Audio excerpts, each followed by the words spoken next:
अष्टमो अध्यायः रक्तबीजवध ध्यानम्। ॐ अरुणां करुणातरङ्गिणीताक्षीं धृतपाशाङ्कुशबाणचापहस्तां अणिमादिभिरावृतां मयूखैरहमित्येव विभावये भवानीं। ऋषिरुवाच। चण्डे च निहते दैत्ये मुण्डे च विनिपातिते बहुलेषु च सैन्येषु क्षयितेश्वर सुरेश्वरः। ततः कोपपराधीन चेताः शुम्भः प्रतापवान् उद्योगं सैन्यानां दैत्यानामादिदेशः। अद्य सर्वबलैर्दैत्या षडशीतिरुदायुधाः कम्बूनां चतुरशीतिर्निर्यास्तु स्वबलैर्वृता कोटिवीर्याणि पञ्चाशद् शूराणां कुलानि वै शतं कुलानि धौमाणां निर्गच्छन्तु महाज्ञया कालकादौहार्दा मौर्याः कालकेयास्तथासुराः युद्धाय सज्जा निर्यान्तु आज्ञा त्वरितामम्। इत्याज्ञाप्य सुरपतिः शुम्भो भैरवाशनशासनः निर्जगाम महासैन्यसहस्रैर्बहुभिर्वतः। आयान्तं चण्डिका दृष्ट्वा तत्सैन्यमतिभीषणं जयास्वनेः पूरयामास धरणी गगनान्तरणम्। ततः सिंहो महानादमतीव कृतवान् नृप घण्टास्वनेन तन्नाद अम्बिका चोपबृहयत् धनुर्यज्ञ सिंहघण्टानां नादापूरितन्दिकामुखा निनादैर्भीषणैः कालीं जिज्ञे विस्तारातीतानाम्। तं निनादमुपश्रुत्य दैत्यसैन्येश चतुर्दिशं देवी सिंहस्तथा काली सरोषैः परिवारिता।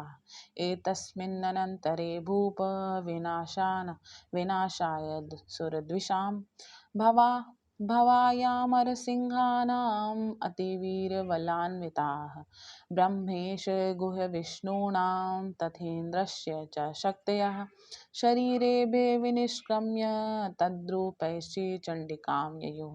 यस्य देवस्य यद्रूपं यथा भूषणवाहनं तद्वदेव तितच्छक्ति अस्तिकसुरान् योद्धुं न्याययौ। हंसयुक्तविमानाग्रे साक्ष्यसूत्रकमण्डलुः आयाता ब्राह्मणः शक्तिर्ब्रह्माणि सदीभीयते।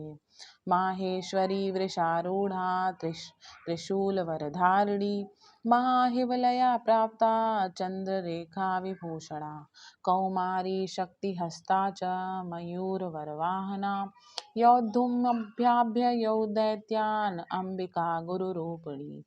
तथैव वैष्णवी शक्तिर्गरोरूढोपरि संस्थिता शङ्खचक्रगदारङ्गा खड्गहस्ताभ्युपादयोः। यज्ञवाराहमतुलं रूपं या बिभ्रतो हरेः शक्तिः साप्यायौ तत्र वाराहीं बिभ्रति तनुं। नारसिंही नृसिंहस्य बिभ्रति सदृशं वपुः प्राप्ता तत्र सटाक्षेप क्षिप्तनक्षत्रसंहति। वज्रहस्ता तथैवेन्द्री गजराजोपरि स्थिता प्राप्ता सहस्रनयना यथा शक्रस्तथैव या। ततः परिवृत्तास्ताभिरीशानो देवशक्तिभिः हन्यस्तामाशुराः शीघ्रं मम प्रीत्याह चण्डिकाम्। ततो देवी शरीरास्तु विनिष्क्रान्तातिभीषणा चण्डिका शरक्तिरुग्या शिवा शतनिनादिनी। सा चाह धूम्रजटिलनिशान्नमा दूतं त्वं गच्छ भगवन् पार्श्वं शुम्भनिशुम्भयोः। ब्रूहि शुम्भं निशुम्भं च दानवावती गवीर्तव ये चान्ये दानवास्तस्य युद्धाय समुपस्थिता।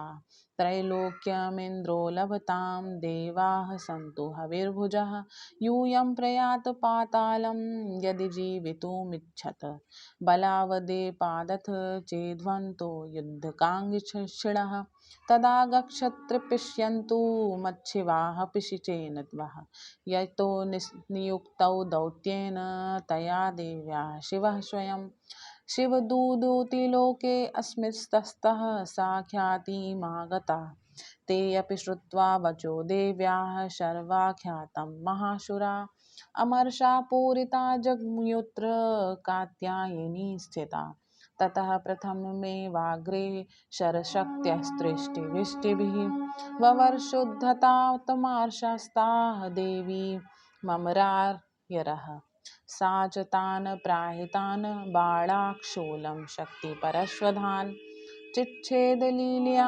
अध्यामधा धनुर्मुक्तैर्महेशुभिः तस्याग्रतस्तथा काली शूलपातविदारितान् खड्गवाङ्गपोथितांश्चारीन् कुर्वती व्यर्चत्तदा कमण्डलुजलाक्षेपपहती वीर्यान् हतौजसः ब्रह्माणि चक्रोच्छ्रून् येन येन श्रमधावति माहेश्वरी त्रिशूलेन तथा चक्रेण वैष्णवी दैत्यागान् कौमारी तथा शक्त्येति कोपना ऐन्द्रीकुलिशपातेन शतशो दैत्यदानवाः पेतुर्विदारिता पृथिव्यां रुधिरौध प्रवर्षिणः तुण्डप्रहारविध्वस्ता दृष्टाग्रच्छत वक्षसः वाराहमूर्त्यान्यत्पतंश्च चक्रेण च विदारिताः नखैर्विदाराश्चितांश्च चान्यान् भक्ष्यन्ति महासुरान् नारसिंही चचाराजौ नादापूर्णदिगम्बरा चण्ड अट्टहासैरसुराः शिवदूत्यभिदूषिता पेतुः पृथिव्यां पतितामश्चाचखादाधसा तदा इति मातृगणं क्रुद्धं मर्दयन्तं महासुरान् दृष्ट्वाभ्युपायैर्विविधैर्नैरुषैर्देवारिसैनिकाः पलायनपरान् दृष्ट्वा दैत्यान् मातृगणार्दितान् योध्यमभ्यायौ क्रुद्धौ रक्तबीजो महासुरः रक्तबिन्दुर्यदा भूमौ पतस्य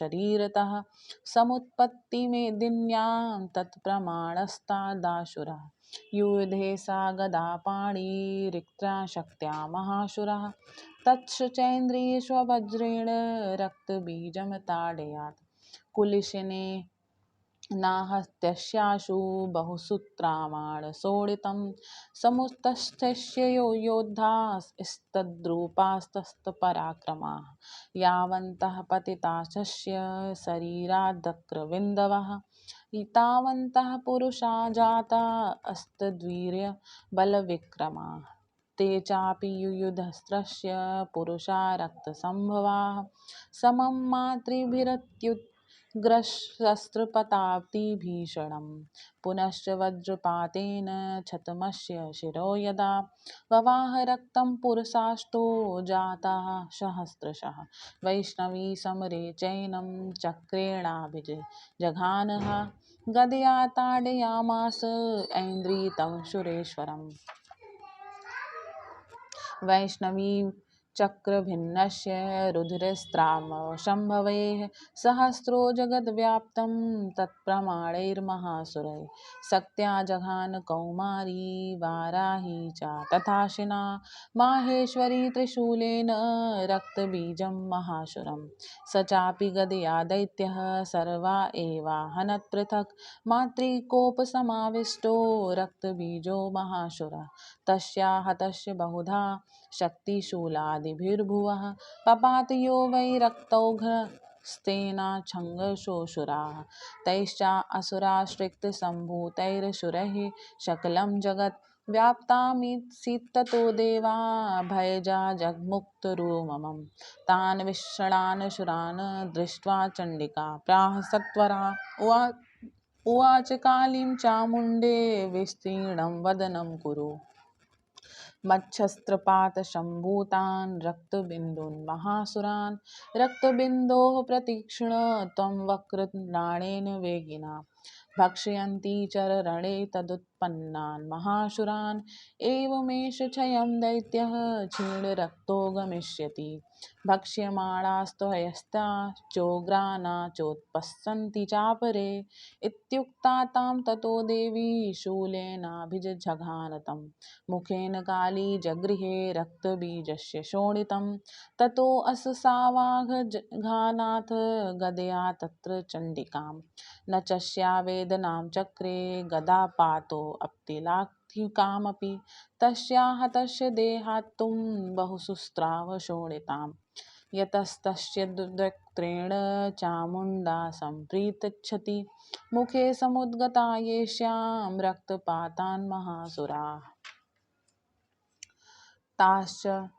तांश्च खादाध चामुण्डा पपौ तस्य च शोणितं देवी शूलेन वज्रेण बाणैरशिभिरिष्टिभिः जघान रक्तबीजं तं चामुण्डा पीतशोणितं सपपात महीपृष्ठे शस्त्रसङ्घसमाहता नीरस्तश्च महीपाला रक्तबीजो महासुरा ततस्ते हर्षमलुवापा पुष्टिदशा नृपः तेषां मातृगणो जातो नरित्राशृङ्गमदोद्यतः। मैं अणिमा आदि सिद्धिमयी किरणों से आवृत भवानी का ध्यान करता हूँ। उनके शरीर का रंग लाल है, नेत्रों में करुणा लहरा रही है तथा हाथों में पाश, अंकुश, बाण और धनुष शोभा पाते हैं। ऋषि कहते हैं, चंड और मुंड नामक दैत्यों के मारे जाने तथा बहुत सी सेना का संहार हो जाने के बाद दैत्यों के राजा प्रतापी शुंभ के मन में बड़ा क्रोध हुआ। उसने दैत्यों की संपूर्ण सेना को युद्ध के लिए कूच करने की आज्ञा दी। वह बोला, आज उदायुध नाम के 86 दैत्य सेनापति अपनी सेनाओं के साथ युद्ध के लिए प्रस्थान करें। कंबु नाम वाले दैत्यों के 84 सेनानायक अपनी वाहिनी से घिरे हुए यात्रा करें। 50 कोटि वीर कुल के और 100 धौम्र कुल के असुर सेनापति मेरी आज्ञा से सेना सहित कूच करें। कालक, दौहिद्य, मौर्य और कालकेय असुर भी युद्ध के लिए तैयार हों, मेरी आज्ञा से तुरंत प्रस्थान करें। भयानक शासन करने वाला असुर राज शुंभ इस प्रकार आज्ञा दे सहस्त्रों बड़ी बड़ी सेनाओं के साथ युद्ध के लिए प्रस्थित हुआ। उसकी अत्यंत भयंकर सेना आदि देख चंडिका ने अपने धनुष की टंकार से पृथ्वी और आकाश के बीच का भाग गुंजा दिया। राजन, तदंतर देवी ने के सिंह ने बड़े जोर जोर से दहाड़ना आरंभ किया। फिर अंबिका ने घंटे के शब्द से उस ध्वनि को और भी बढ़ा दिया। धनुष की टंकार, सिंह की दहाड़ और घंटे की ध्वनि से संपूर्ण दिशाएं गूंज उठी। उस भयंकर शब्द से काली ने अपने विकराल मुख को और भी बढ़ा लिया तथा इस प्रकार वे विजयिनी हुई। उस तुमुल नाद को सुनकर दैत्यों की सेनाओं ने चारों ओर से आकर चंडिका देवी, सिंह तथा काली देवी को क्रोधपूर्वक घेर लिया। राजन, इसी बीच में असुरों के विनाश तथा देवताओं के अभ्युदय के लिए ब्रह्मा, शिव, कार्तिकेय, विष्णु तथा इंद्र आदि देवों की शक्तियां जो अत्यंत पराक्रम और बल से संपन्न थीं, उनके शरीर से निकलकर उन्हीं के रूप में चंडिका देवी के पास गईं। जिस देवता का जैसा रूप, जैसी वेशभूषा और जैसा वाहन है, ठीक वैसे ही साधनों से संपन्न हो उसकी शक्ति असुरों के से युद्ध करने के लिए आई। सबसे पहले हंस युक्त विमान पर बैठी हुई अक्ष सूत्र और कमंडल से सुशोभित ब्रह्मा जी की शक्ति उपस्थित हुई, जिसे ब्रह्माणी कहते हैं। महादेव जी की शक्ति वृषभ पर आरूढ़ होकर हाथों में श्रेष्ठ त्रिशूल धारण किए, महानाग का कंकड़ पहने, मस्तक से चंद्र रेखा से विभूषित हो वहां पहुंची। कार्तिकेय जी शक्ति रूपा जगदम्बिका उन्हीं का रूप धारण किए श्रेष्ठ मयूर पर आरूढ़ हो हाथ में शक्ति लिए दैत्यों से युद्ध करने के लिए आई। इसी प्रकार भगवान विष्णु की शक्ति गरुड़ पर विराजमान हो शंख, चक्र, गदा, शारंग, धनुष तथा खड्ग हाथ में लिए वहां आई। अनुपम यज्ञ वाराह का रूप धारण करने वाले श्री हरि जो शक्ति हैं, वह भी वाराह शरीर धारण करके वहां उपस्थित हुई। नरसिंही शक्ति भी श्री नरसिंह के समान शरीर धारण करके वहां आई। उसकी गर्दन के बालों के झटके से आकाश के तारे बिखर पड़ते थे। इसी प्रकार इंद्र की शक्ति वज्र में हाथ लिए गजराज ऐरावत पर बैठकर आई। उसके भी सहस्त्र नेत्र थे। इंद्र का जैसा रूप है वैसा ही उसका भी था। तदंतर उन देव शक्तियों से घिरे हुए महादेव जी ने चंडिका से कहा, मेरी प्रसन्नता के लिए तुम शीघ्र ही इन असुरों का संहार करो। जब देवी के शरीर से अत्यंत भयानक और परम उग्र चंडिका शक्ति प्रकट हुई, जो सैकड़ों गीदड़ियों की भांति आवाज करने लगी थी, उस अपराजिता देवी ने धूमिल जटा वाले महादेव जी से कहा, भगवान, आप शुंभ निशुंभ के पास दूत बनकर जाइए और उन अत्यंत गर्वीले दानव शुंभ एवं निशुंभ दोनों से कहिए, साथ ही उनके अतिरिक्त जो भी दानव युद्ध के लिए वहां उपस्थित हों, उन सबको यह संदेश दीजिए, दैत्यों, यदि तुम जीवित रहना चाहते हो तो पाताल को लौट जाओ, इंद्र को त्रिलोकी का राज्य मिल जाए और देवता यज्ञ भाग का उपभोग करें। यदि बल के घमंड में आकर तुम युद्ध की अभिलाषा रखते हो तो आओ, मेरी शिवाएं योगिनियां तुम्हारे कच्चे मांस से तृप्त हों। चूंकि उस देवी ने भगवान शिव को दूत के रूप में कार्य में नियुक्त किया, इसलिए वह शिव दूती के नाम से संसार में विख्यात हुई। वे महादैत्य भी भगवान शिव के मुख से देवी के वचन सुनकर क्रोध में भर गए और जहाँ कात्यायनी विराजमान थी उस ओर बढ़े। तदंतर वे दैत्य अमर्ष में भरकर पहले ही देवी के ऊपर बाण शक्ति और रिष्टि आदि अस्त्रों की वृष्टि करने लगे। तब देवी ने खेल खेल में ही धनुष की टंकार की और उससे छोटे हुए बड़े बड़े बाणों द्वारा दैत्यों के चलाए हुए बाण, शूल, शक्ति और फरसों को काट डाला। फिर काली उनके आगे होकर शत्रुओं को शूल के प्रहार से विदीर्ण करने लगी और खड्वांग से उनका कचूमर निकालती हुई रणभूमि में विचरने लगी। ब्रह्माणी भी जिस जिस ओर दौड़ती उसी उसी और अपने कमंडल का जल छिड़क कर शत्रुओं के ओज और पराक्रम को नष्ट कर देती। महेश्वरी ने त्रिशूल से तथा वैष्णवी ने चक्र से, अत्यंत क्रोध में भरी हुई सिंह कुमार कार्तिकेय की शक्ति से दैत्यों का संहार आरंभ कर दिया। इंद्र शक्ति के वज्र प्रहार से विदीर्ण हो सैकड़ों दैत्य दानव रक्त की धारा बहाते हुए पृथ्वी पर सो गए।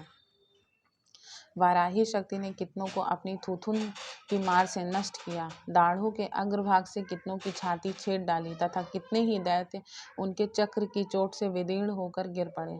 नरसिंही भी दूसरे दूसरे महादैत्यों को अपने नखों से विदीर्ण करके खाती और सिंहनाद की दिशाओं एवं आकार को गुजाती हुई युद्ध क्षेत्र में विचरने लगी। कितने ही असुर शिवदीप्ति के प्रचंड अट्टहास से अत्यंत भयभीत होकर पृथ्वी पर गिर पड़े और गिरने पर उन्होंने शिवदूती से उस समय अपना ग्रास बना लिया। इस प्रकार क्रोध में भरे हुए मातृगणों को नाना प्रकार के उपयोगों से बड़े बड़े असुरों का मर्दन करते देख दैत्य सैनिक भाग खड़े हुए। मातृगणों से पीड़ित दैत्यों को युद्ध से भागते देख रक्त बीज नामक महादैत्य क्रोध में भरकर युद्ध करने के लिए आया। उसके शरीर से जब जब रक्त की बूंद पृथ्वी पर गिरती, तब उसी के समान शक्तिशाली एक दूसरा महादैत्य पृथ्वी पर पैदा हो जाता। महासुर रक्त बीज हाथ में गदा लेकर इंद्र शक्ति के साथ युद्ध करने लगा। तब इंद्र ने अपने वज्र से रक्त बीज को मार डाला। वज्र से घायल होने पर उसके शरीर से बहुत सा रक्त चूने लगा और उसी के समान रूप तथा पराक्रम वाले योद्धा उत्पन्न होने लगे। उसके शरीर से रक्त की जितने बूंदें गिरती, उतने ही पुरुष उत्पन्न होते। वे सब रक्त बीज के समान ही वीरवान, बलवान तथा पराक्रमी थे। वे रक्त से उत्पन्न होने वाले पुरुष भी अत्यंत भयंकर अस्त्र शस्त्रों का प्रहार करते हुए वहां मातृगणों के साथ घोर युद्ध करने लगे। पुनः वज्र के प्रहार से जब उनका मस्तक घायल हुआ, तब रक्त बहने लगा और हजारों पुरुष उत्पन्न हो गए। वैष्णवी ने युद्ध में रक्त बीज पर चक्र का प्रहार किया तथा ऐन्द्री ने उस दैत्यनाश सेनापति की गदा से चोट पहुंचाई। वैष्णवी के चक्र से घायल होने पर उसके शरीर से जो रक्त बह रहा था, उससे उसी के बराबर आकार वाले सहस्रों महादैत्य प्रकट हुए। उनके द्वारा संपूर्ण जगत व्याप्त हो गया। कौमारी ने शक्ति से, वाराही ने खड्ग से और महेश्वरी ने त्रिशूल से महादैत्य रक्त बीज को घायल किया। क्रोध में भरे हुए उस महादैत्य रक्त बीज ने भी गदा से मात्र शक्तियों पर पृथक पृथक वार किया। शक्ति और शूल आदि से अनेक बार घायल हो जाने पर उसके शरीर की रक्त धारा पृथ्वी पर गिरी। उससे निश्चय ही सैकड़ों असुर उत्पन्न हुए। इस प्रकार महादैत्य ने रक्त से प्रकट हुए असुरों का द्वारा संपूर्ण जगत व्याप्त हो गया। इससे उन देवताओं को बड़ा भय हुआ। देवताओं उदास देख चंडिका ने काली से शीघ्रता पूर्वक कहा, चामुंडे, तुम अपना मुख और भी फैलाओ तथा मेरे शस्त्रपात से गिरने वाले रक्त बिंदुओं को और उनसे उत्पन्न होने वहां वाले दैत्यों को तुम इतने उतावले मुख से खा जाओ। इस प्रकार रक्त से उत्पन्न होने वाले महादैत्यों का भक्षण करती हुई तुम रण में विचरती रहो। ऐसा करने से उस दैत्य का सारा रक्त क्षीण हो जाने पर वह स्वयं भी नष्ट हो जाएगा। उन भयंकर दैत्यों को जब तुम खा जाओगी, तब दूसरे नए दैत्य उत्पन्न नहीं हो सकेंगे। काली से यूं कहकर चंडिका देवी ने शूल से रक्त बीज को मारा और काली ने अपने मुख में उसका रक्त ले लिया। तब उसने वहां चंडिका गदा पर प्रहार किया, किंतु उस गदापात ने देवी को तनिक भी वेदना नहीं पहुंचाई। रक्त बीज के घायल शरीर से बहुत सा रक्त गिरा, किंतु ज्यों ही वह गिरा त्यों ही चामुंडा ने उसे अपने मुख में ले लिया। रक्त गिरने से काली के मुख में जो महादैत्य उत्पन्न हुए उन्हें वो वहीं चट कर गई और रक्त बीज का रक्त भी पी लिया। तदनंतर देवी ने रक्त बीज को, जिसका रक्त चामुंडा ने पी लिया था, वज्र, बाण, खड्ग तथा रिष्टि आदि से मार डाला। राजन, इस प्रकार शस्त्रों के समुदाय से आहत एवं रक्तहीन हुआ महादैत्य रक्त बीज पृथ्वी पर गिर पड़ा। नरेश्वर, इससे देवताओं को अनुपम हर्ष की प्राप्ति हुई और मातृगण उन असुरों के रक्तपान के मद से उद्यत सा होकर नृत्य करने लगा। इस प्रकार श्री मार्कंडेय पुराण में सांवर्णिक मनवंतर की कथा के अंतर्गत देवी महात्म्य में रक्त बीज वध नामक 8वां अध्याय पूरा हुआ। उम्मीद करती हूँ आपको वीडियो पसंद आया होगा। अगर आपको वीडियो पसंद आया हो तो कमेंट में जय माता दी लिखना बिल्कुल मत भूलिएगा। वीडियो को लाइक करिए, चैनल को सब्सक्राइब करिए और ज़्यादा से ज़्यादा लोगों को शेयर करिए। Thank you, thanks for watching.